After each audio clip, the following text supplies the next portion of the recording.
wabarakatuh. Waalaikumsalam warahmatullahi wabarakatuh. Alhamdulillah alladzi akramana wa iyyakum bi an ja'alana min ummati Nabi Muhammad habibihi wa mustafah sallallahu alaihi wa ala alihi wa sahbihi wa man walah. Amma ba'd. Fa innal insan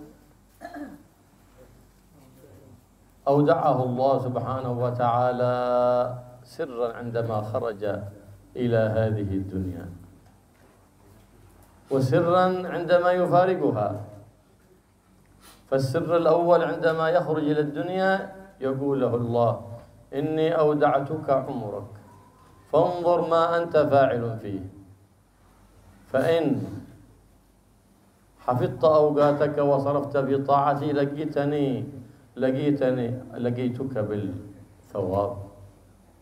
فإذا كان عند الوفاة يأتيه السر الثاني فيقول له مولاه ماذا فعلت بالأمانة التي أودعتك إياها؟ هل حفظتها فألقاك بالثواب أو ضيعتها فألقاك بالعقاب؟ فأوقات الإنسان هي عمره، وعمره رأس ماله، فلهذا ينبغي المحافظة على الأوقات وجعلها في طاعة رب البريات سبحانه وتعالى على سنة سيد السادات محمد صلى الله عليه وآله وصحبه وسلم.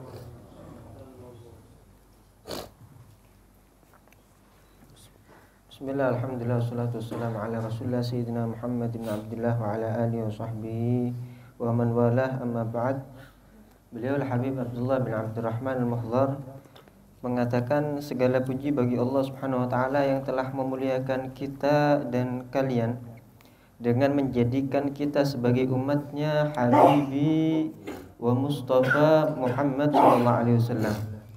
Semoga Allah subhanahu wa ta'ala mencurahkan salawat dan salam kepada beliau dan orang-orang yang selalu bersama beliau, yang membela beliau daripada para sahabat dan keluarganya. Amma ba'd, sesungguhnya manusia itu diberikan titipan oleh Allah Subhanahu wa taala dengan sebuah sir tatkala dia keluar di muka bumi ini, di dunia ini.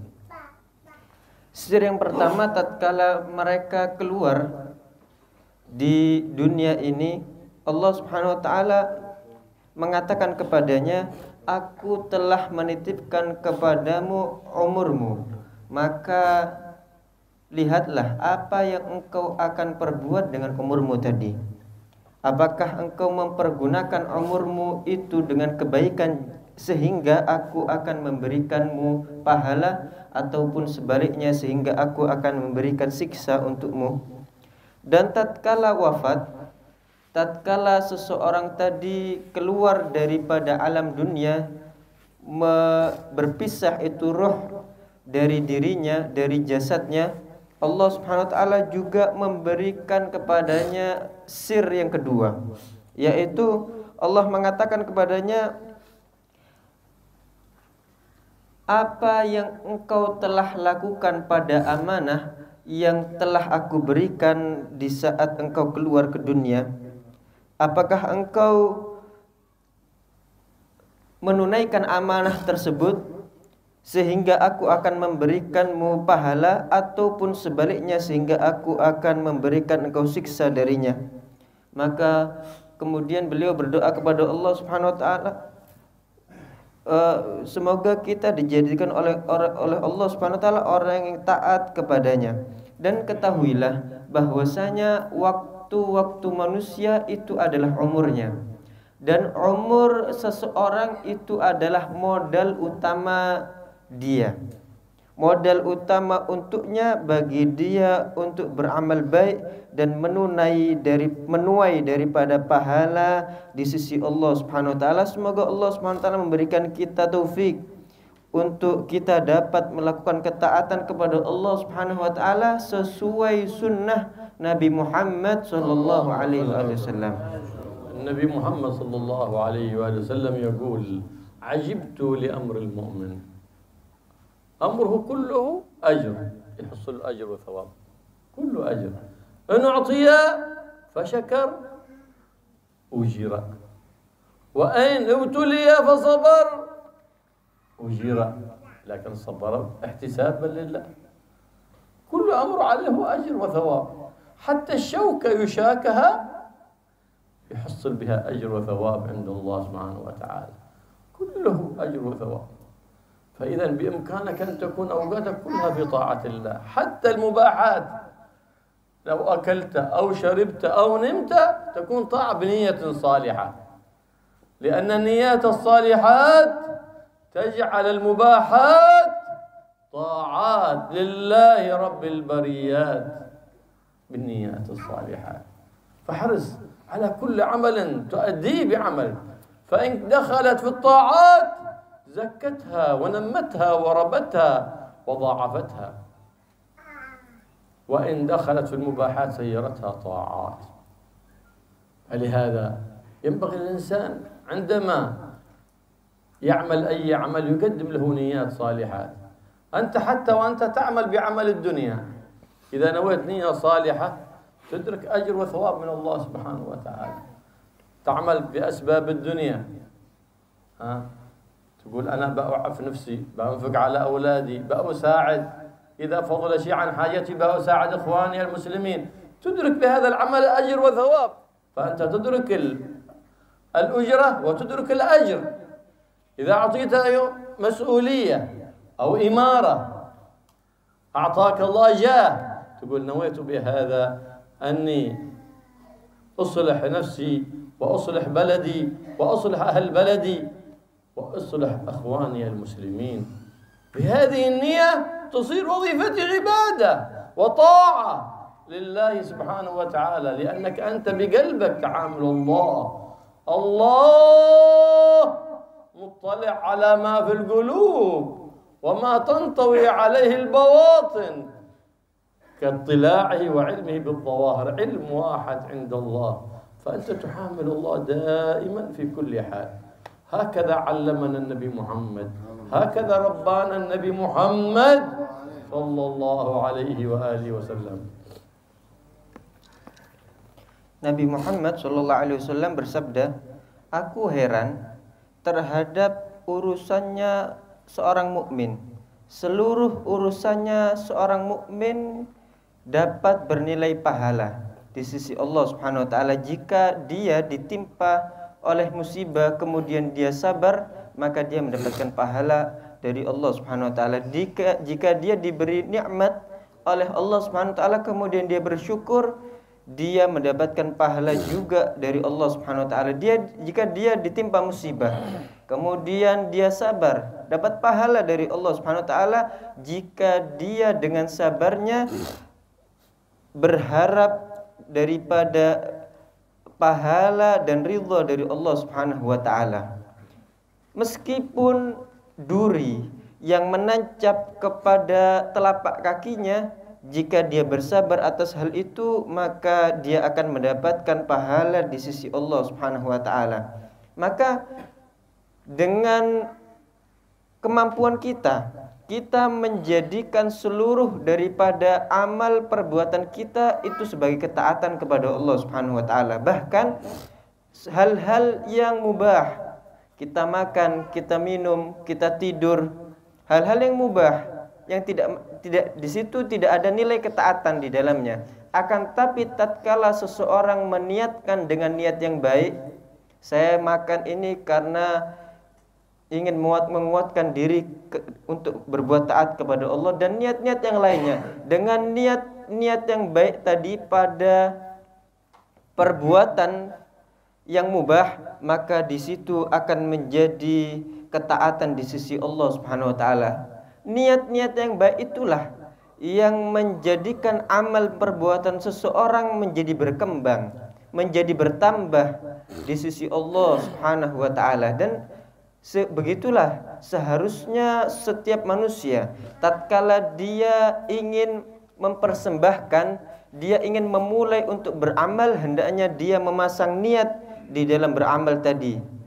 Contoh seumpamanya dia ingin melaksanakan daripada sebab-sebab dunia, dia ingin bekerja, maka dia niatkan dari bekerjanya tadi, diantaranya dia niatkan agar untuk menafkahi keluarga, menafkahi kerabat.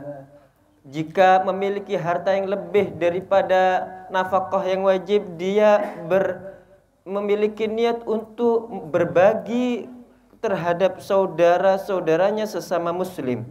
Atau jika seseorang tadi mempunyai jabatan, mempunyai kedudukan di pemerintah misalkan, maka kemudian dia niatkan jabatannya tadi untuk memperbaiki diriku, untuk memperbaiki daerahku, untuk memperbaiki penduduk daerahku, atau bahkan untuk memperbaiki saudara-saudaraku sesama muslim.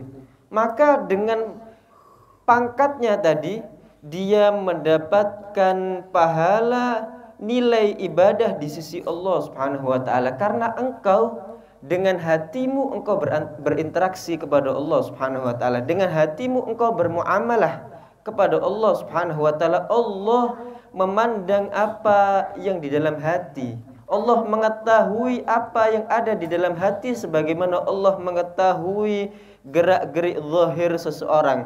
Ilmu yang sama, mengetahui secara sama.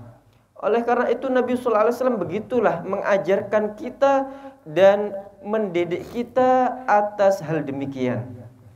Yanbaghi likulli mu'min an yakun daiman tinggi terus fi ziyadah fi zahirihi fi batinihi, daiman fi ziyadah. Fa inna man kana yawmuhu sharrun min amsih fahuwa halik wal iyadu billah. ومن كان يومه مثل أمسه فهو مغبون مخدوع. ليه؟ لأنه ضيع من أوقات العمر ما لم يستزد فيه لا في ظاهره ولا في باطنه.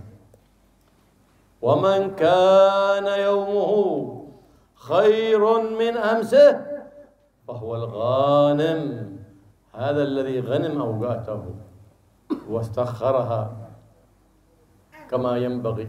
فلهذا يقول سيدنا علي بن أبي طالب كرم الله وجهه: الدنيا جميلة لمن عرف كيف يستخدمها. لأن النبي محمد صلى الله عليه وسلم يقول: الدنيا مزرعة الآخرة، الذي تحب أن تراه في آخرتك فازرعه في دنياك، الذي تزرعه هنا تحصده هناك يوم القيامة. لأنه يتبع الميت إلى قبره ثلاثة: المال والأهل والعمل، فيرجع اثنان: المال والأهل، ويبقى واحد يؤنسك في قبرك. ما هو؟ العمل الصالح يؤنسك في قبرك كي لا تستوحش. إذا كان عندك عمل صالح تهيئ قبرك، بغيت لك مكيف، بغيت لك قطيفة، سرير، بنطل، بغيت لك إيش في قبرك أنت من الآن. هيئ قبرك، هيئ قبرك من الآن حتى تدخل القبر. فمجرد أن تدخل فيه ترى تنفتح لك نافذة من ذلك القبر إلى جنات النعيم، ما ترى فيها وحشة في القبر أبدا. لهذا ينبغي للإنسان أن يحرص على أوقاته ويعلم نفسه دائما لا يتحرك ولا يتكلم إلا بنية صالحة بينه وبين الله سبحانه وتعالى. فلهذا كان السلف الصالح يعلمون أولادهم النيات الصالحات قبل أن يعلمونهم الوضوء والطهارات والصلاة، علمونهم النية. النية ما يطلع عليها إلا الله. لو هذا العمل أنا لي نيات صالحة 10 نيات، لي 10 أعمال، كل عمل له أجر، هذا له 30 نية، له 30 عمل، وهكذا.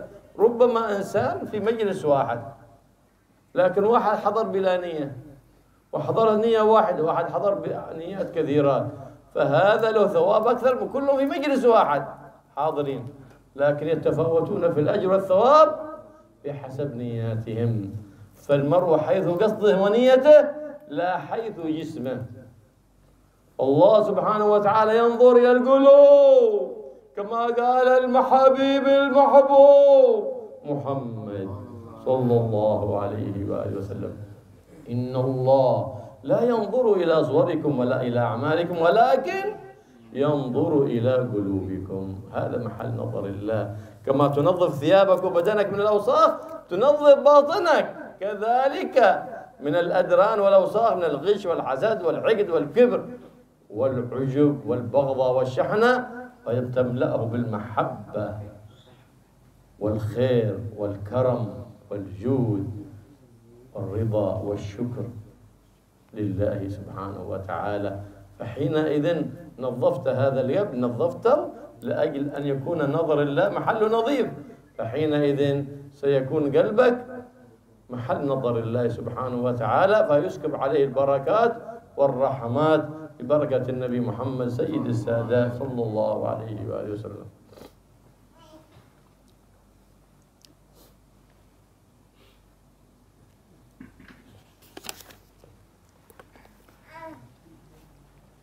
Dan begitulah seharusnya setiap mukmin, dia hendaknya selalu tinggi terus, kata beliau. Ini selalu bertambah setiap saatnya, setiap harinya, baik pada zahirnya atau pada batinnya. Karena sesungguhnya setiap orang yang harinya itu lebih jelek dari kemarin, maka dia adalah orang yang hancur, orang yang binasa. Orang yang harinya itu sama dengan hari kemarin, maka dia adalah orang yang tertipu. Kenapa? Karena dia telah menyia-nyiakan umurnya tadi pada hal yang tidak menambahkan pada dirinya, pada zahir ataupun pada batinnya.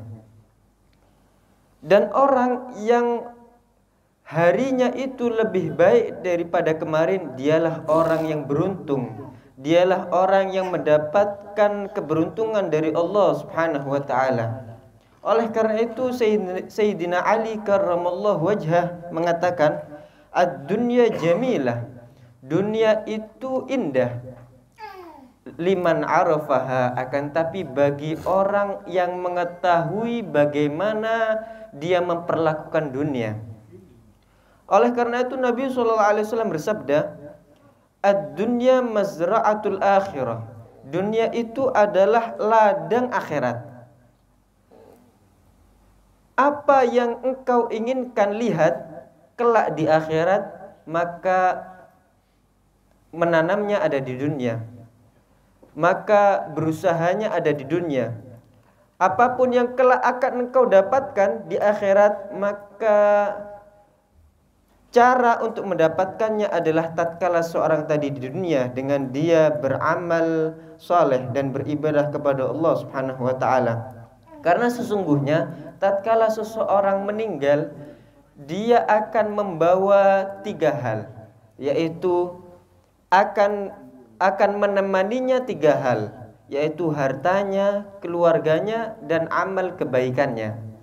Kemudian tatkala dia sudah dikuburkan, hilang itu, pergi itu 2 hal, tersisa padanya 1 hal. Keluarga dan hartanya telah meninggalkan dia. Kemudian tersisa 1 yang menemani dia, yaitu amal kebaikannya, amal soleh yang mana amal tersebut akan membuat dia nyaman di kuburannya, membuat dia tidak akan takut sama sekali dengan kengerian yang ada di dalam kubur tadi. Kita menginginkan kuburan seperti apa? Kita jika ingin kuburan yang nyaman di alam kubur sana, yang mungkin kita menginginkan kita di situ ada AC-nya, ada ranjangnya, ada bantalnya mungkin. Maka dari sekarang kita mempersiapkan itu semua.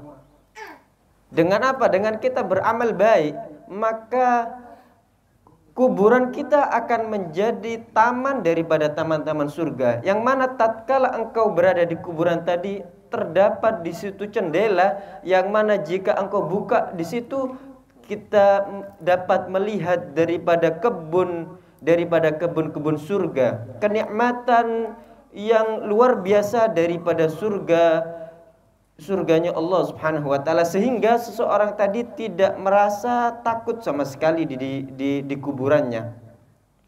Dan begitulah setiap orang hendaknya mengajari hawa nafsunya, mengajari dirinya untuk selalu tidaklah bergerak untuk melakukan sesuatu kecuali dengan niat yang baik.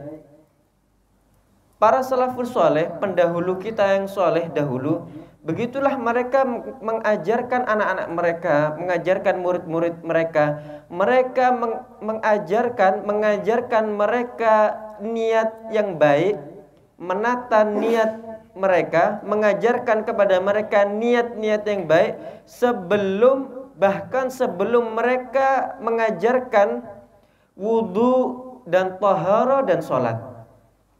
Sebelum mereka mengajarkan hal tersebut, yang mereka ajarkan terlebih dahulu adalah mengajarkan niat yang baik. Karena niat tersebut tidak akan dilihat kecuali Allah Subhanahu wa taala yang dapat melihat daripada niat tadi. Itu adalah termasuk amal ibadah antara seseorang dengan Allah Subhanahu wa taala. Dan berbeda tatkala seorang mengamalkan amal ibadah, amal kebaikan, berbeda satu dengan yang lainnya tergantung niatnya. Mungkin seseorang ini dia meniatkan di dalam satu amal kebaikan yang sama, akan tapi dia memiliki 30 niat. Maka dia mendapatkan 30 pahala dari amal yang sama yang dilakukan oleh orang lain, akan tapi dia tidak memiliki niat sama sekali. Mungkin setiap dari kita hadir di majelis ilmu atau di majelis zikir, akan tapi berbeda antara satu dengan yang lainnya. Dengan apa? Karena niat yang ada, yang masing-masing ada di hati mereka. Dengan niat-niatnya tadi satu dengan yang lainnya berbeda, mendapatkan pahala dari Allah Subhanahu wa taala. Semakin banyak itu niat yang baik yang ada di hati seseorang di dalam melakukan amal kebaikan, maka lebih besar juga yang pahala yang diberikan oleh Allah Subhanahu wa taala. Karena sesungguhnya almar'u haitsu qasdih.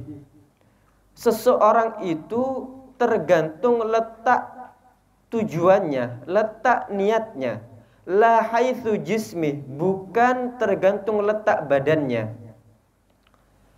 Dan Allah Subhanahu wa taala melihat kepada hati-hati seseorang tadi, sebagaimana yang telah dikabarkan oleh Nabi Muhammad sallallahu alaihi wasallam, Al-Habibil Mahbub, kekasih yang dicintai oleh Allah Subhanahu wa taala. Beliau bersabda, "Innallaha la yanzuru ila suwarikum wala ila ajsamikum wala ila a'malikum."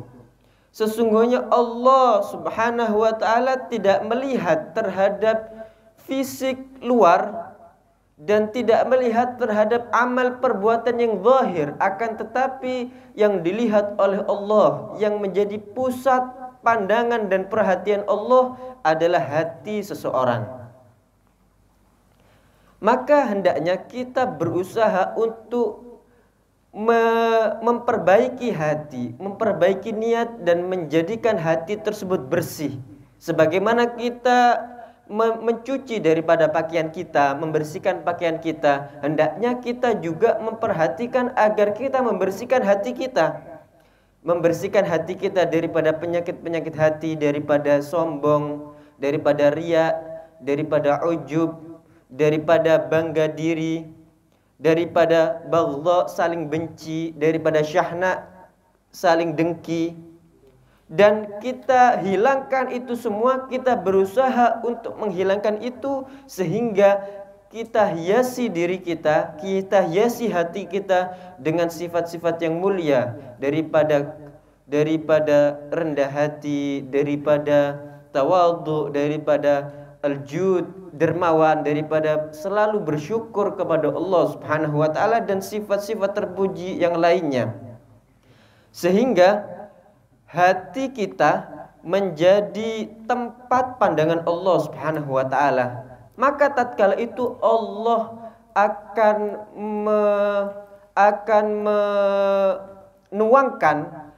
menuangkan rahmatnya terhadap hati seseorang tadi dengan rahmat yang besar. Qala sallallahu alaihi wasallam, khairukum man tala umruhu wa hasuna amaluhu. عمره طويل لكن عمله حسن. العمر لهذا يقول اللهم اجعل حياتي زيادة لي في كل خير. اللهم اجعل حياتي زيادة لي في كل خير وموتي راحة لي من كل شر. هكذا المؤمن يدعو. ولهذا نهى النبي محمد صلى الله عليه وسلم قال لا يتمنين أحدكم الموت لضر مسه. ممنوع هذا، نهى عن ذلك النبي محمد صلى الله عليه وسلم. وإن كان ولا بد فاعلا فلي اللهم احيني ما كانت الحياة خيرا لي وتوفني ما كانت الوفاة خيرا لي. ليه؟ لأنك في الحياة بتزداد. لهذا قال بعض الصالحين نحن نحب البقاء في الدنيا لأجل الزيادة في الخير، لأجل تربية الأولاد. مات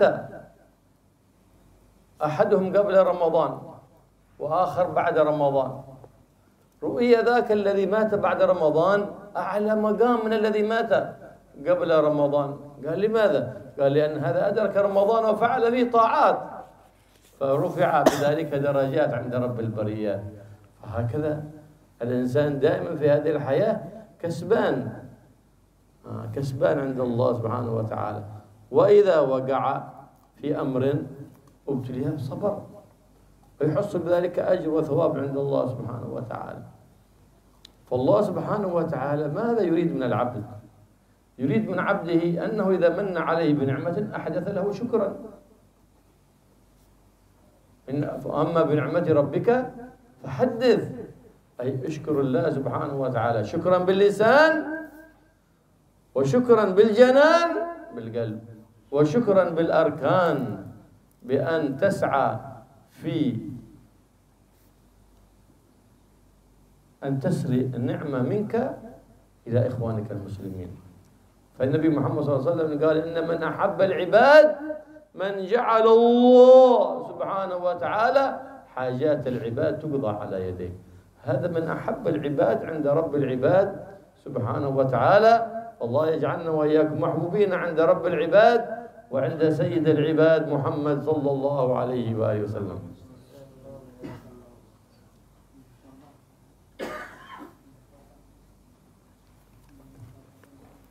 Nabi Shallallahu Alaihi Wasallam bersabda, khairukum man tala umruhu wa hasuna amaluh.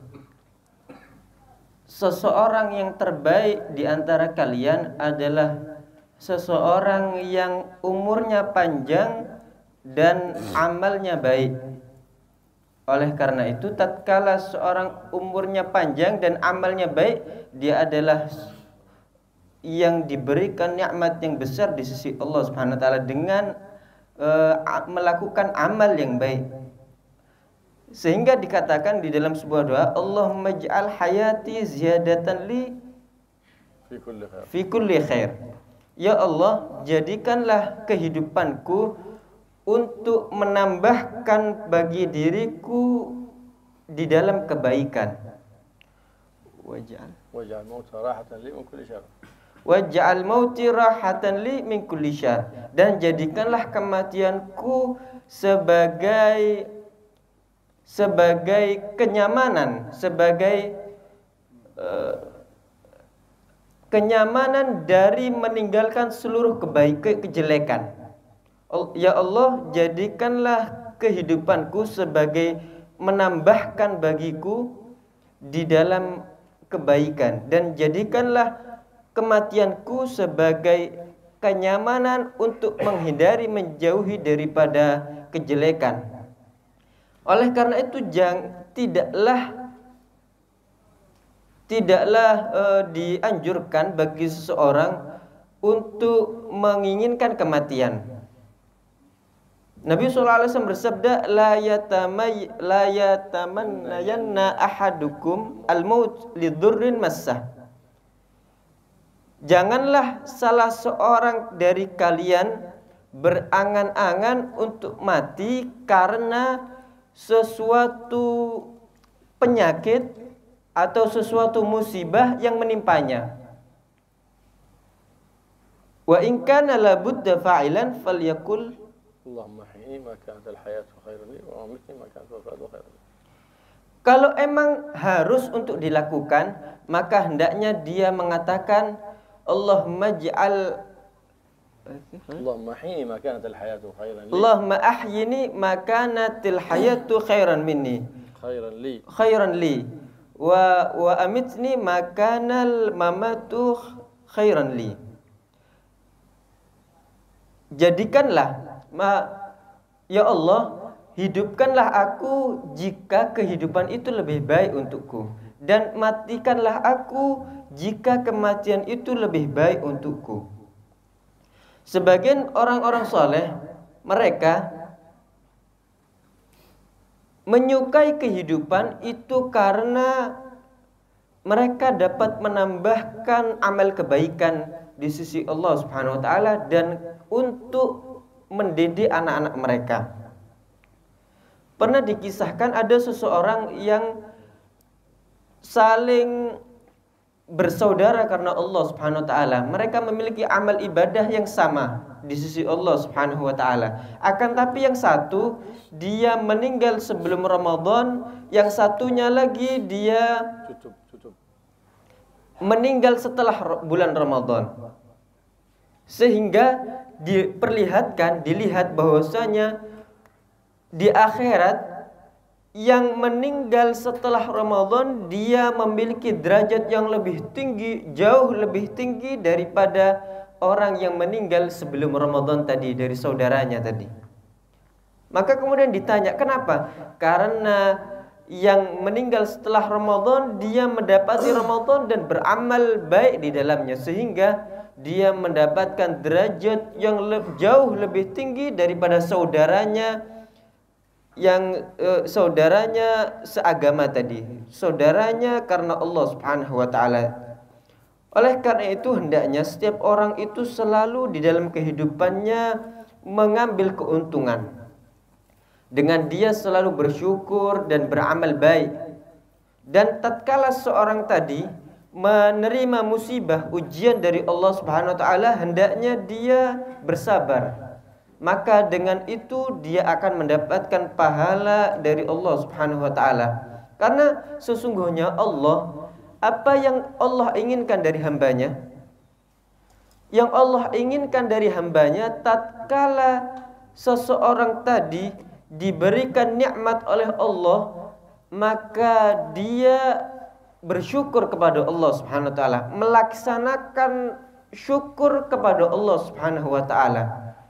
Baik syukur dengan lisan, ataupun syukur dengan hati, ataupun syukur dengan arkan, dengan anggota tubuh. Dengan cara dia berupaya di dalam menggunakan apa yang diberikan oleh Allah Subhanahu wa taala daripada nikmatnya untuk memberi manfaat, untuk membantu saudaranya sesama muslim. Dan begitulah seseorang menjadi hamba yang dicintai oleh Allah, yang paling dicintai oleh Allah Subhanahu wa taala dengan dia membantu sesama muslim. Nabi SAW bersabda, ahabbul ibad ilallah an tuqdha man ja'alallahu hajatul ibad ala yadayhi. Adalah seseorang yang hajatnya para hamba Allah itu dilaksanakan olehnya. Termasuk orang yang hamba yang paling dicintai oleh Allah Subhanahu wa taala adalah seorang hamba yang hajatnya para hamba lain itu dapat dikabulkan, dapat dilaksanakan di tangannya. Itu adalah seseorang yang dicintai oleh Allah Subhanahu wa taala, dan seseorang tadi adalah seseorang yang dicintai para hamba yang lain dan dicintai oleh Nabi Muhammad sallallahu alaihi wasallam. هذا النبي محمد صلى الله عليه وسلم علمنا الأسباب تحصل فيها البركة، وأسباب تطيل الأعمار، أسباب تكثر الأرزاق. فقد قال صلى الله عليه وسلم: من أراد أن ينسأ له في أجله ويزاد له في رزقه فليبر والديه وليصل رحمه وليؤدي حق جيرانه. أسباب في بركة العمر، أسباب في البركة في الأولاد. فمن أراد البركة فإن البركة مال بلا بركة لا خير فيه. فبغت البركة في المال، بغت البركة في الذرية، فاحرص على أن تدعو بهذا الدعاء بعد كل أذان، بعد دعاء الأذان: اللهم بارك لي في أولادي واحفظهم وارزقهم ولا تضرهم ووفقهم لطاعتك وارزقني برهم، فإن المواظب عليه يرزقه الله البركة في الأولاد والبركة في الذرية.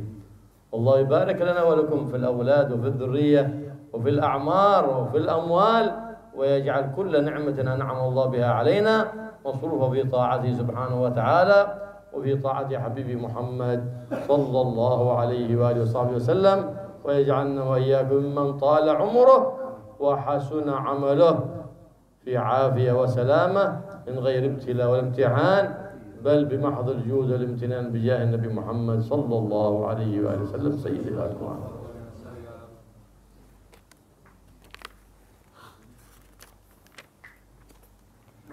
Nabi Muhammad SAW telah mengajarkan kepada kita sebab-sebab agar kita mendapatkan keberkahan pada anak-anak ataupun keturunan ataupun harta. Dan Nabi telah mengajarkan pula sebab-sebab agar umur kita diperpanjang oleh Allah Subhanahu wa taala. Nabi sallallahu alaihi wasallam bersabda, Man sarrahu an yusa'alahu fi ajalihi wa yuzadu lahu fi rizqihi. Siapa orang yang menginginkan an yusa'ada lahu, man sarrahu an yusa'alahu fi ayutalu umruhu yuzadu fi rizqihi. Siapa orang yang menginginkan untuk umurnya dipanjangkan dan hartanya ditambah, maka hendaknya dia berbakti kepada kedua orang tuanya dan dia menyambung tali silaturahmi, menyambung tali kekerabatannya.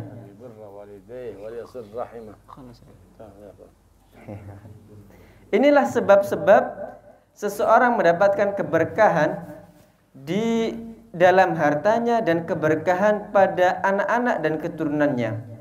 Dan beliau mengajarkan sebuah doa yang tatkala dibaca seseorang dia akan mendapatkan keberkahan pada anak-anak dan keturunannya. Dia baca setiap selesai azan, yaitu doa Allahumma barik li fi auladi wahfadhum warzuqhum wa la tadurrahum wafiqni wafiqhum li ta'atika warzuqni birrahum.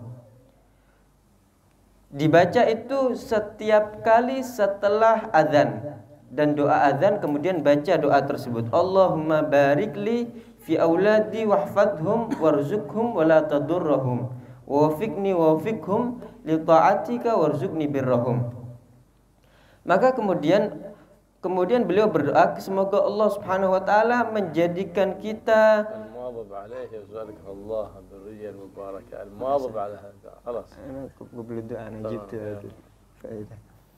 Semoga Allah Subhanahu wa taala memberkahi daripada anak keturunan kita. Semoga Allah Subhanahu wa taala menjadikan seluruh apa yang Allah berikan daripada nikmat seluruhnya teralihkan kepada ketaatan kepada Allah Subhanahu wa taala dan menjadikan kita sebagai orang yang panjang umurnya dan baik amalnya di dalam keadaan afiat dan selamat tanpa adanya cobaan, tanpa adanya ujian, akan tetapi murni karena karunia dan anugerah dari Allah Subhanahu wa taala dengan hak kedudukan Nabi Muhammad sallallahu alaihi wasallam.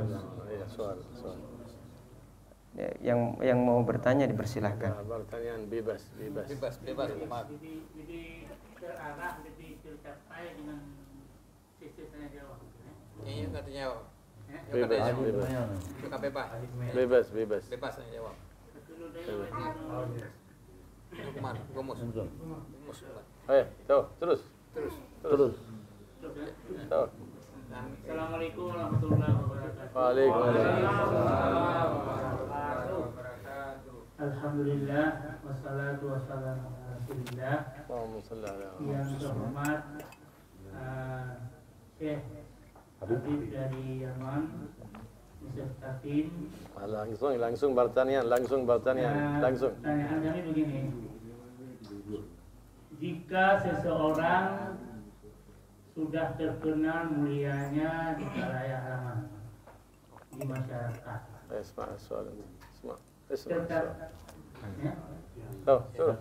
tetapi ada suatu kemaksiatan yang dilakukan oleh orang tersebut, bagaimana sikap kita? Apakah masih memuliakan atau kita biasa-biasa saja, atau bahkan kita tidak perlu memuliakan dia lagi?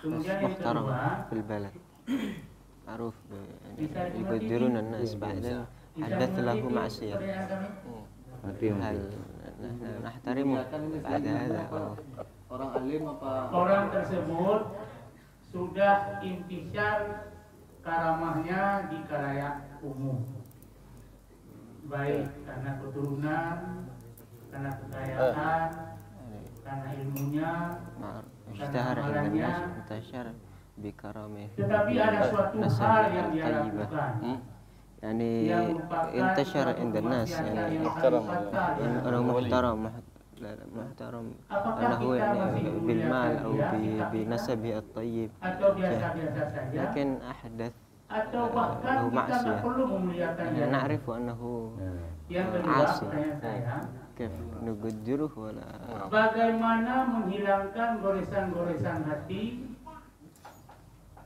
tentang ujub, ria, takabur, suudzon dan lain-lain penyakit hati. Demikian, terima kasih. Assalamualaikum warahmatullahi wabarakatuh. نزيل العيوب الباطنة هذا من العجب والرياء وكبر. السؤال الأول، قال رسول الله صلى الله عليه وسلم: أجيلوا ذوي الهيئات عثراتهم. هناك أناس لهم هيئات ولهم شرف في البلاد، ليسوا معصومين، فإذا وقعوا في زلة أو هفوة ثم تابوا إلى الله ورجعوا إلى الله، أجيلوهم، أي لا تنشرونها، لا تنشرون عثراتهم، لأنهم ذوي الهيئات. هؤلاء من الذين لا يتهاونون بالدين. نعم، إنسان متهاون بالدين لا يبالي بالدين، هذا لا بد منه، ويتجاهر بالمعاصي، هذا لا حرمة له. أما إنسان حصلت منه زلة، هو من الأخيار لكن حصلت منه زلة هفوة أو معصية، هل هو معصوم؟ ما هو معصوم. ولهذا يقول النبي: أجيلوا ذوي الهيئات عثراتهم، إذا تعثر وقعوا في زلة ما هو معصوم. هل أنا اليوم أنا معصوم؟ وقعت في زلة وأتوب إلى الله على طول. إن الذين اتقوا إذا مسهم طائف تذكروا فتاب ورجع إلى الله فنرجع لاحترامه. نحن مأمورين ببغض المعصية لا بغض العاصي. فإذا تاب وآب لرب الأرباب نرجع له باحترامه وتقديره. وأما إذا استمر على المعصية فهذا لا احترام له ولا حرمة له.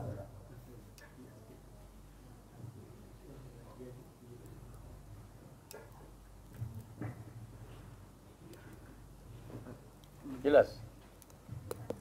Belum jelas? Belum jelas. Nabi SAW bersabda, Aqilu dhawil hayat atharatihim.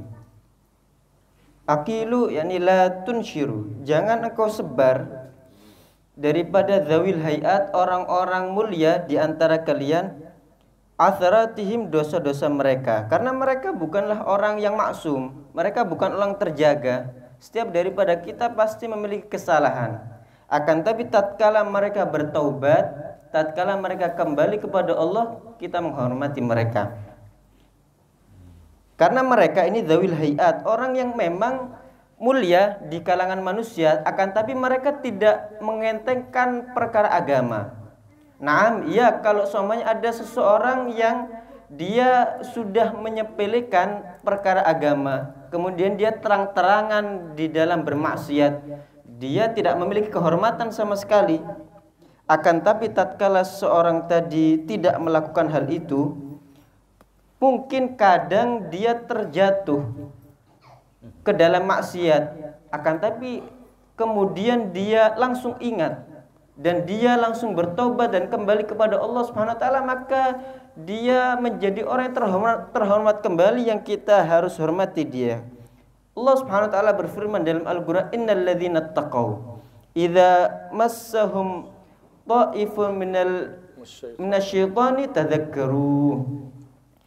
Sesungguhnya orang-orang yang bertakwa, tatkala mereka terjatuh di dalam bisikan syaitan, mereka seketika langsung mengingat. Mereka seketika langsung ingat kepada Allah Subhanahu wa taala dan bertaubat dan kembali kepadanya. Karena kita itu diperintahkan untuk membenci maksiat, bukan membenci pendosa, membenci pelaku kemaksiatannya. Jika seorang pelaku maksiat tadi bertaubat dan kembali kepada Allah Subhanahu wa taala, maka kita kembali menghormati dia sebagaimana dahulu kita menghormatinya. Jelas? السؤال الثاني كيف نتخلص من الأمراض؟ هناك أمراض للأبدان نذهب عند الطبيب لنتعالج منها، كذلك هناك أمراض للقلوب نذهب إلى أطباء القلوب المتصل علمهم ونورهم بالحبيب المحبوب محمد صلى الله عليه وآله وسلم. فإن وقعت على أحد منهم فاحرص على أن تنتفع به، وإلا فإن الأشياء تعرف بأضدادها. فإذا أنت علمت أن فيك رياء أو كبر فحينئذ فلا بد أن تتحلى بالضد. فإذا تحليت بالإخلاص تخلصت من الرياء، تحليت بالتواضع تخليت عن الكبر، وهكذا. فإن علمت ذلك، وإلا فاحرص على مطالعة كتب الإمام الغزالي، خصوصا إحياء علوم الدين وكتب الإمام الحداد، وما فيها كلها خلاصة ما في كتب الإمام الغزالي.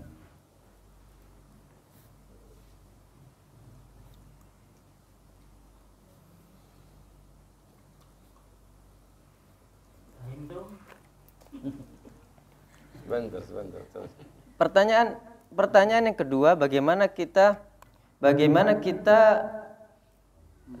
membersihkan daripada penyakit-penyakit hati tadi.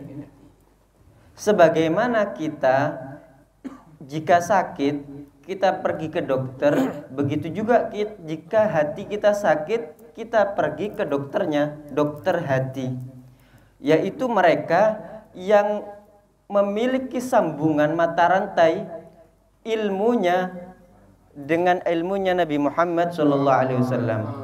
Mereka yang memiliki sambungan mata rantai cahayanya dengan cahayanya Nabi Muhammad SAW, maka jika kita mendapati mereka, hendaknya kita bersemangat, kita peduli memperhatikan agar kita duduk dengan mereka, dengan kita mengambil manfaat dan belajar kepada mereka.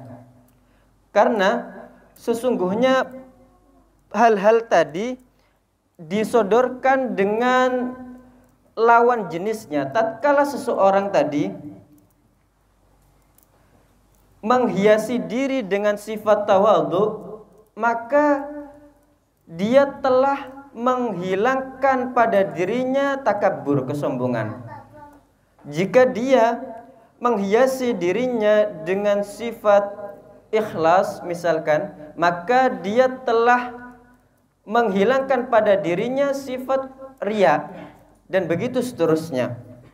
Jika dia tidak mendapatkan daripada seorang dokter hati, dari seorang guru yang mana bersambung ilmunya dengan Nabi Muhammad, cahayanya bersambung dengan Nabi Muhammad, maka hendaknya dia membaca, mentelaah kitab-kitabnya Imam Al-Ghazali, khususnya kitab Ihya Ulumuddin, atau dia mentelaah dan membaca kitab-kitabnya Imam Al-Haddad, Al-Habib Abdullah bin Ali Al-Haddad, karena sesungguhnya di dalam kitab-kitabnya Imam Al-Haddad di situ ada intisari yang ada di dalam Ihya. Ada pertanyaan lain? Ada? Ada. Baik, bismillah. Assalamualaikum warahmatullahi wabarakatuh.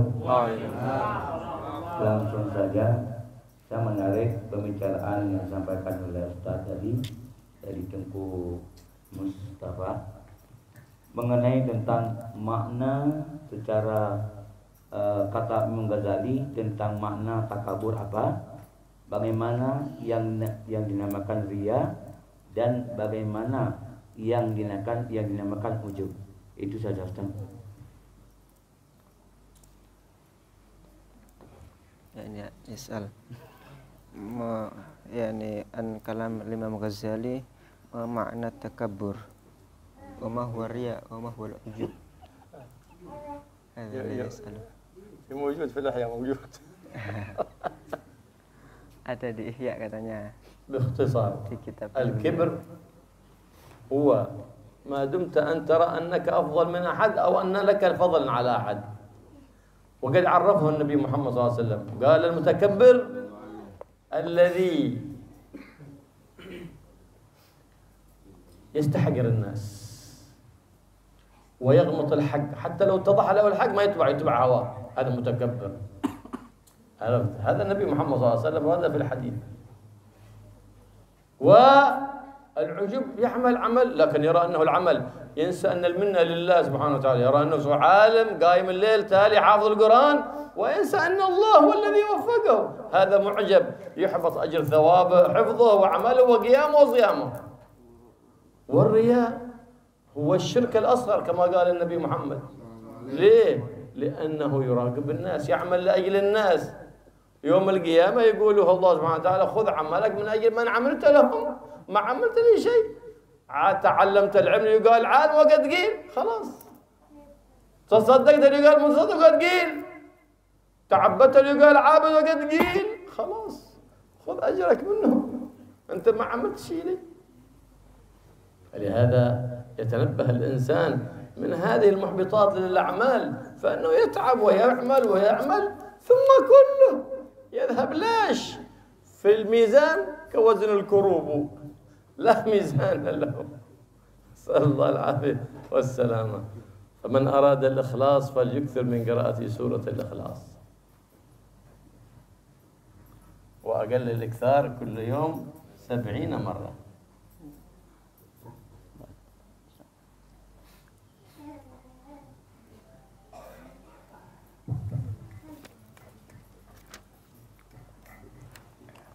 Ini menanyakan tentang makna takabur dan apa itu riya, apa itu ujub. Kata beliau jawabannya sebetulnya ada di Ihya. disuruh baca sendiri kata beliau. Kata beliau singkatnya, sombong itu tatkala seseorang merasa lebih baik dari orang lain dan dia meyakini pada dirinya memiliki keutamaan yang lebih daripada orang lain. Itu sombong. Nabi SAW bersabda, seseorang yang mutakabbir, orang yang sombong itu adalah orang yang merendahkan orang lain dan dia tidak menerima kebenaran. Meskipun engkau menasihati dia, memberitahunya dia tentang kebenaran, dia tidak menerima daripada kebenaran tadi. Sedangkan ujub itu tatkala seseorang tadi beramal baik dan dia melihat bahwasanya dia telah beramal, dia menyandarkan amal tersebut pada daya dan upayanya. Dia tidak mengetahui bahwasanya itu semua adalah pertolongan dari Allah Subhanahu wa taala. Akan tapi seorang yang ujub, dia beramal dan dia melihat bahwasanya dia telah beramal dengan daya dan upayanya sendiri. Adapun riya itu asyirkul asghar, syirik yang kecil. Karena dia beramal bukan karena Allah, dia beramal karena manusia. Dan seseorang yang seperti ini, dia akan dikatakan kepadanya kelak di akhirat, engkau beramal karena manusia, maka hendaknya engkau ambil itu balasan terhadap apa yang engkau amalkan karenanya tadi. Yang engkau maksudkan daripada beramal tadi karena manusia, maka ambillah dari manusia tadi. Engkau belajar karena ingin dikatakan alim dan telah dikatakannya, sudah ambil dari orang tadi.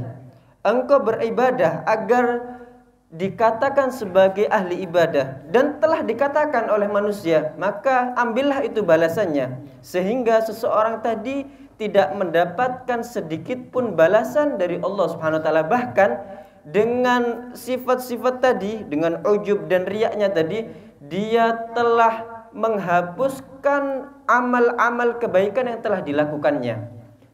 Dia menjadikan amal kebaikannya tadi hilang begitu saja. Akhirnya dia menjadi seorang yang merugi. Oleh karena itu hendaknya kita itu mengetahui daripada sifat-sifat jelek tadi.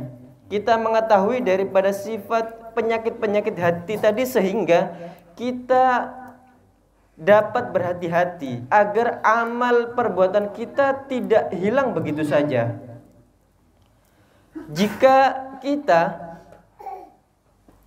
melakukan amal kebaikan dan tersisipi dengan penyakit-penyakit hati tadi, maka amal perbuatan tersebut seakan-akan tidak ada, tidak ada. Dan di dalam timbangannya seperti timbangan kerupuk, kata beliau, tidak ada timbangannya. Kemudian beliau mengajarkan kepada kita, siapa orang yang menginginkan ikhlas di dalam dia melakukan amal perbuatan, hendaknya dia memperbanyak daripada surat Al-Ikhlas. Dia sering memperbanyak ikhlas, membaca surat Al-Ikhlas agar dia diberi oleh Allah Subhanahu wa taala ikhlas di dalam beramal. Dan paling sedikitnya memperbanyak itu sebanyak 70 kali. Jelas. Ada pertanyaan lain? Soalan wahid bin Syekh. Fadhal. Kaifa nafhamu al-ayah? Anta bahasa Indonesia, soal bahasa Indonesia. Bagaimana kita memahami yadullahi fawqa aydihim? Apakah ini kita pahami secara takwil atau secara bahasa? Bahasa. Marhaba. Yang kedua, Syekh, kif nafham al-ayah yadullah fawqa aydihim hal, apakah di tanah Arab ataupun di Palestina? Ya Pak. Soal yang kedua, di mana di akhir zaman nanti, di mana Imam Mahdi itu diturunkan, apakah di tanah Arab ataupun di negara khusus yaitu Palestina? Atau tanah Aceh mungkin. ممكن. يعني هل نفهم الآية هذا بالتأويل أو على ما على لفظ يعني. ايوه.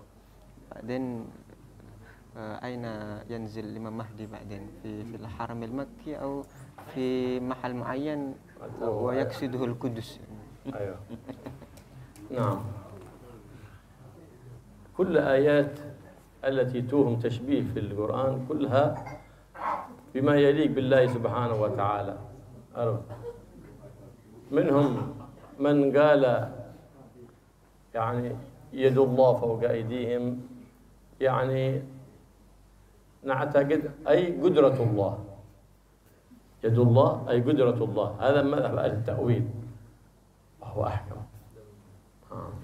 لأن أول ذلك ليه؟ حتى لا نشبه الله بشيء من المخلوقات. يد الله يعني قدرة الله، إن الله مع المحسنين أي بلطفه ومعونته ونصرته.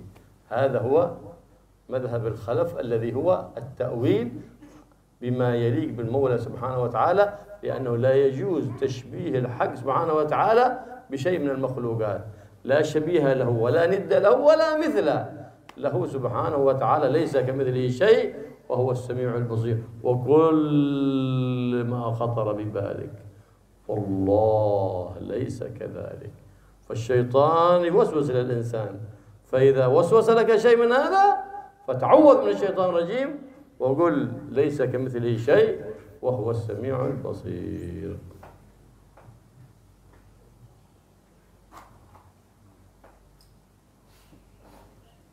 وإياك من هؤلاء أهل البدع والضلالة الذين ظهروا الآن في السوشيال ميديا من أهل التكفير وأهل التجسيم.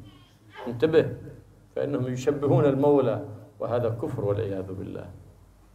يشبهون المولى بشيء من المخلوقات، هذا كفر والعياذ بالله، نسأل الله العافية والسلام.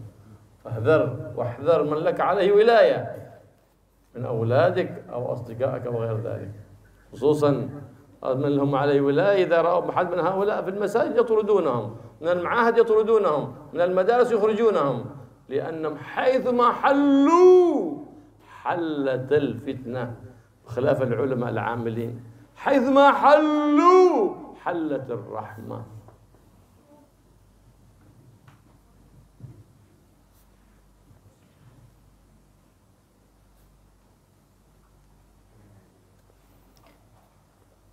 Kata beliau, setiap ayat-ayat yang di situ memberi prasangka bahwasanya di situ ada menyerupakan Allah dengan sesuatu yang tidak layak, maka hendaknya itu ditakwil.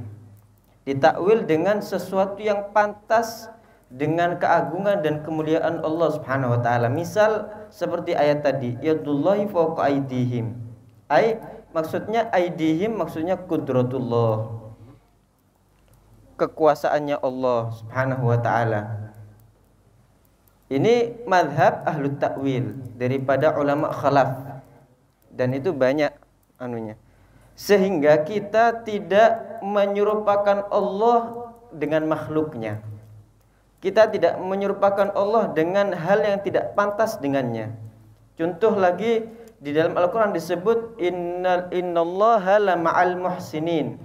Sesungguhnya Allah sungguh bersama orang-orang yang muhsin, orang-orang yang berbuat baik. Maksudnya bersama ini apa? Maksudnya kelembutannya Allah, rahmatnya Allah itu bersama orang-orang yang ihsan, orang-orang yang berbuat baik. Karena dilarang, tidak boleh menyerupakan Allah dengan makhluk, itu tidak boleh. Dan kata beliau, setiap apa yang terbesit di hatimu, maka sudah pasti Allah berbeda daripada itu. Maka tatkala kita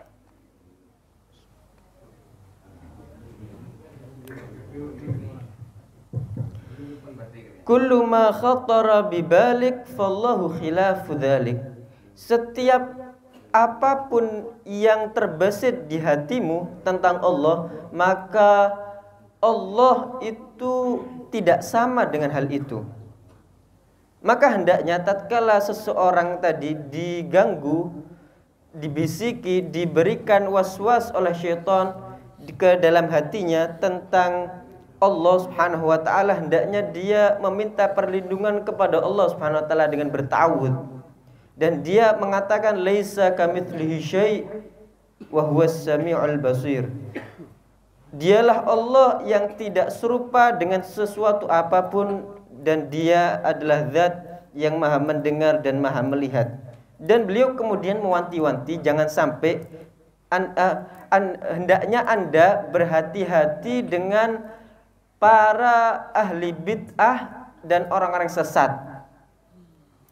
Karena sebagian mereka itu mereka termasuk ahlu tajsim, orang-orang yang meyakini bahwasanya Allah itu berbentuk, Allah itu memiliki bentuk, dan itu keyakinan yang menjadikan seseorang tadi kufur, menjadikan seseorang tadi keluar daripada agama Islam. Karena Allah mustahil, Allah tidak sama dengan setiap makhluknya. Maka hendaknya kita hati-hati, kita waspada, khususnya kalau ahli bid'ah dan orang sesat tadi termasuk orang yang memiliki wewenang di antara kita. Kalau semuanya dia termasuk anggota masjid, semuanya kepengurusan masjid, hendaknya dia diusir dari kepengurusan itu. Jika dia memiliki wewenang di pondok, hendaknya dia diusir dari itu. Kenapa? Karena orang-orang tadi tidaklah berada di suatu tempat kecuali di situ akan muncul fitnah. Berbeda dengan ulama yang mengamalkan ilmunya, tidaklah berada di suatu tempat kecuali di situ sama Allah diberikan rahmat, sama Allah dikucurkan di situ rahmat darinya. أما سيدنا المهدي عليه السلام على نبينا وعلى سائر الأنبياء والمرسلين والملائكة بأفضل الصلاة وأزكى التحية والتسليم، فإنه قد ورد في الحديث أنه يخرج في مكة المكرمة وأنه يبايع له بين الركن أي ركن الحجر الأسود والمقام أي مقام إبراهيم، والإنسان يعمل وينوي أنه ينصر هذا الإمام، لكن يمشي في حياته وفي تعليمه ولا يتعلق ويوقف حياته على هذا الأمر.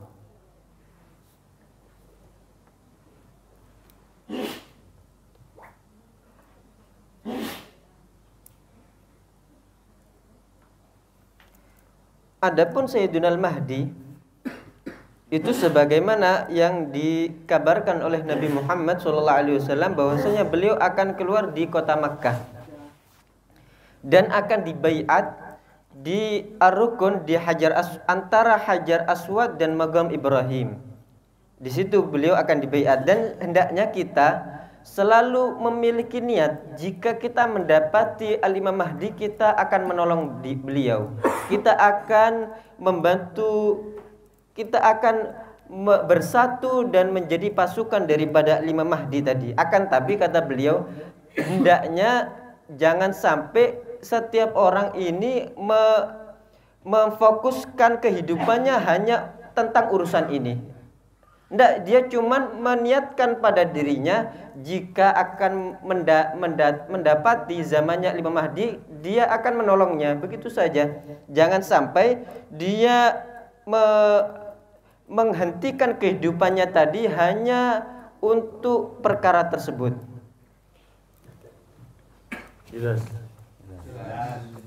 Ada pertanyaan lain? Apa? Silakan. Satu lagi. Pertanyaan saya praktis saja, Habib.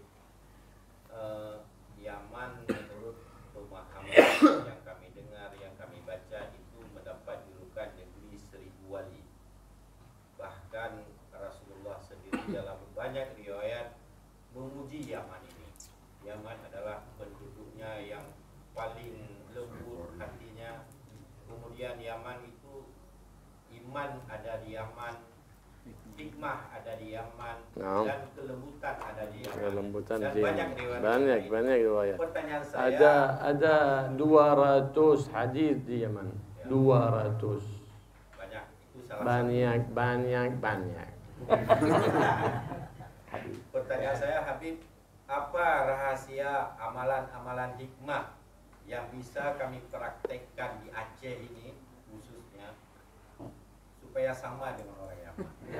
Artinya hikmahnya ada mulai dari subuh sampai tidur kembali.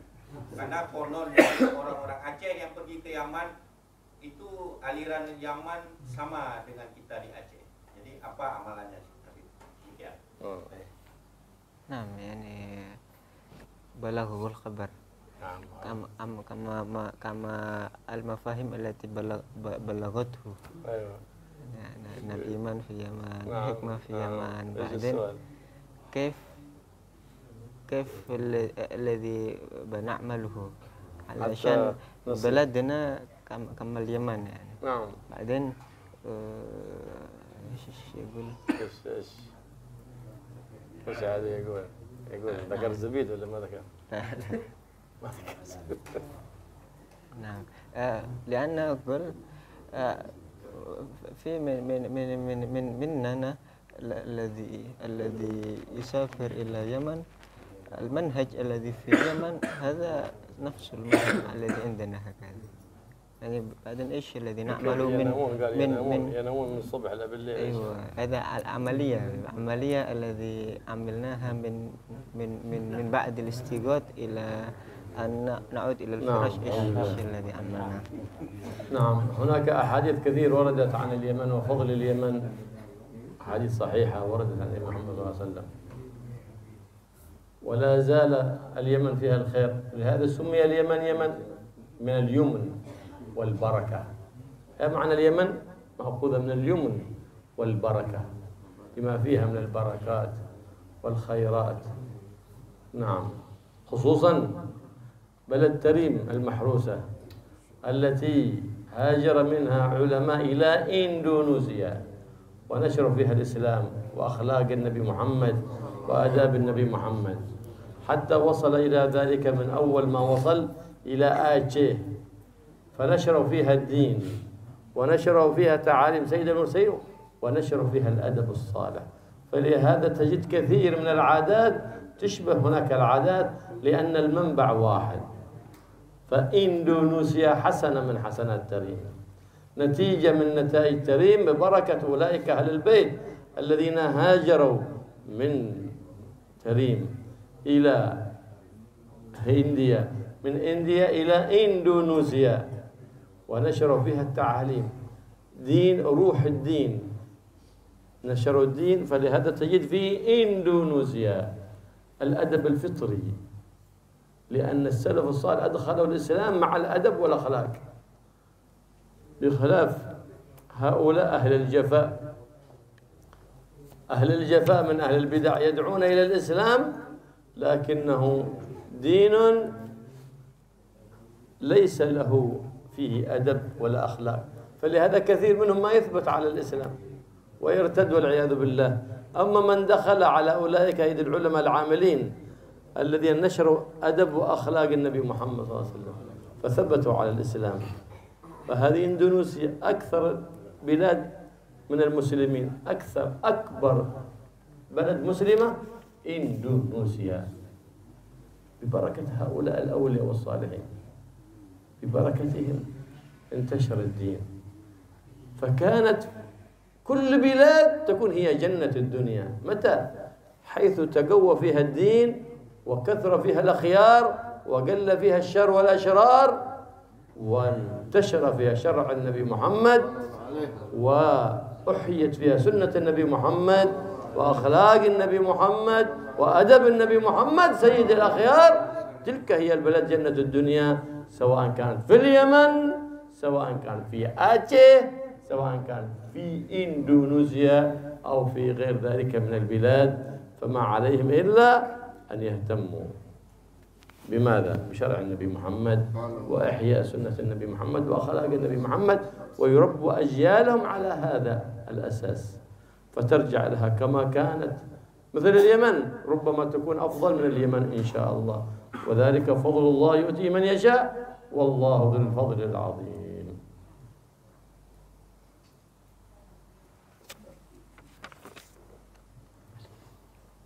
Di sana ada banyak sekali hadis yang sahih tentang Yaman, dan masihlah Yaman itu di dalamnya kebaikan dan keberkahan sampai sekarang, sampai hari ini juga.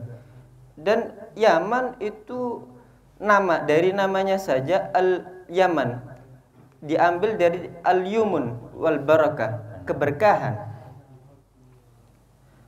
Khususnya kota Tarim Al-Mahrusah yang di dalamnya banyak sekali orang-orang saleh dalamnya, dan kebaikan yang ada di Indonesia ini sumbernya adalah dari sana, dari Tarim. Sehingga tatkala Ahlu Bait yang dari Tarim ini membawa agama yang disertai adab dengan akhlak yang bersambung dengan Nabi sallallahu alaihi wasallam, dia membawanya ke Indonesia yang dimulai dari perjalanan ke India, kemudian ke Indonesia, awal masuk ke Indonesia ke Aceh. Sehingga tatkala kita melihat banyak sekali mungkin adat istiadat yang mungkin sama antara satu dengan lain. Kenapa? Karena yang membawa agama ke sini dengan betul-betul adab yang sungguh fitrah, dari fitrah manusianya itu dari sana, dari Yaman, khususnya dari Tarim, ulama-ulama daripada Ahlul Bait. Karena sumbernya satu. Dan beliau mengatakan Indonesia ini adalah hasanah min hasanat Yaman, hasanah Tarim. Indonesia adalah kebaikan daripada kebaikannya Tarim.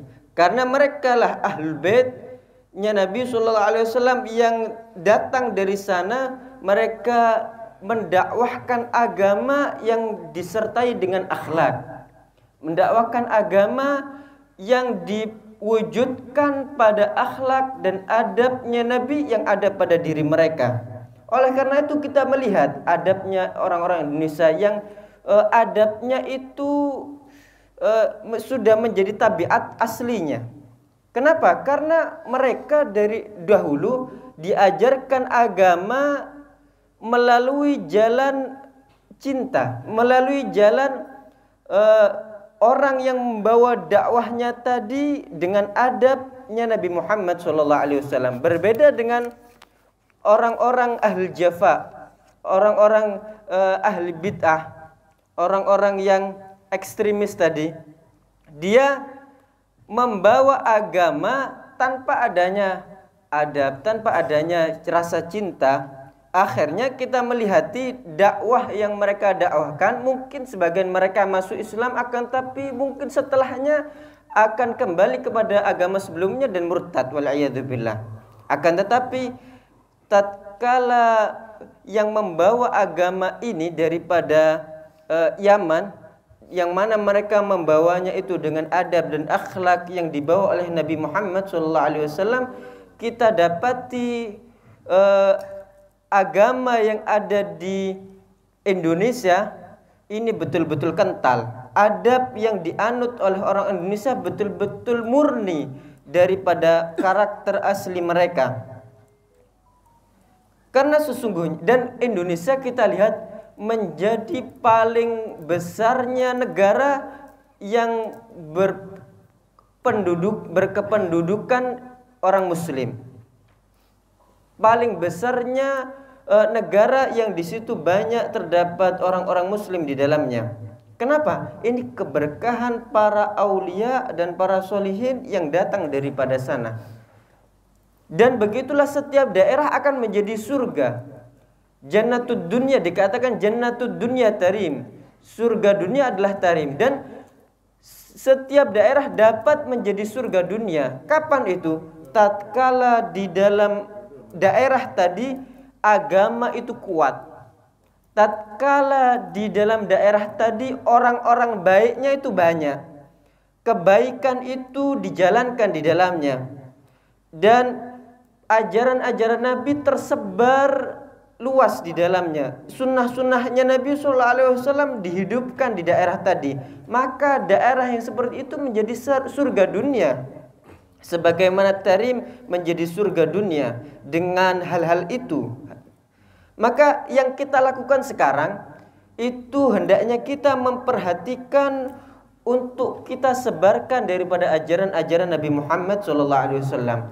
Kita hidupkan sunnah-sunnahnya Nabi Muhammad SAW.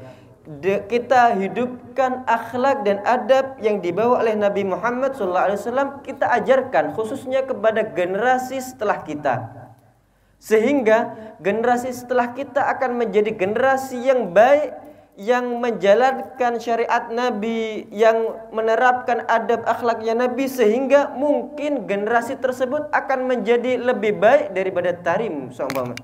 Bisa jadi. Kenapa?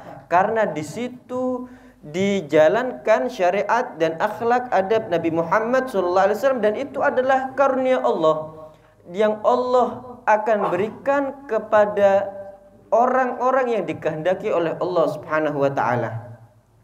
الله يهدينا بهداه ويتولانا بولاه ولا يجعلنا ممن خالف أمره وعصاه ويجعلنا وإياكم ممن اتبع حبيبه مصطفاه محمد بن عبد الله صلى الله عليه وآله وصحبه وسلم. يقذف في قلوبنا رجاء ويقطع رجاءنا عمن سواه بجاه حبيبه مصطفاه. اللهم يا رحمن يا حي يا قيوم يا ذا الجلال والإكرام نسألك زيادة في الدين وبركة في العمر وصحة في الجسد وسعة في الرزق وتوبة قبل الموت وشهادة عند الموت ومغفرة بعد الموت وعفوا عند الحساب وأمانا من العذاب وجوازا على الصراط ونصيبا من الجنة. وارزقنا اللهم النظر إلى وجهك الكريم برحمتك يا أرحم الراحمين يا أرحم الراحمين يا أرحم الراحمين.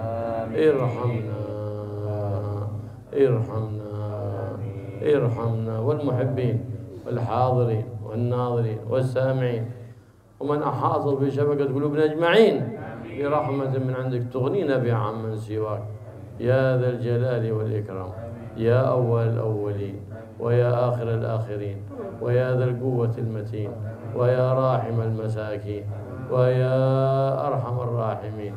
ارحمنا والمحبين يا ذا الجلال والإكرام. أعنا وأنا فقنا ما يرضيك عنا وجنبنا كل ما يسخطك عنا يا ذا الجلال والإكرام. انصرنا وانصر بنا وانصر سائر بلاد الإسلام والمسلمين واشغل الظالمين بالظالمين ودمر الكافرين بالكافرين وأخرجنا منهم سالمين برحمتك يا أرحم الراحمين.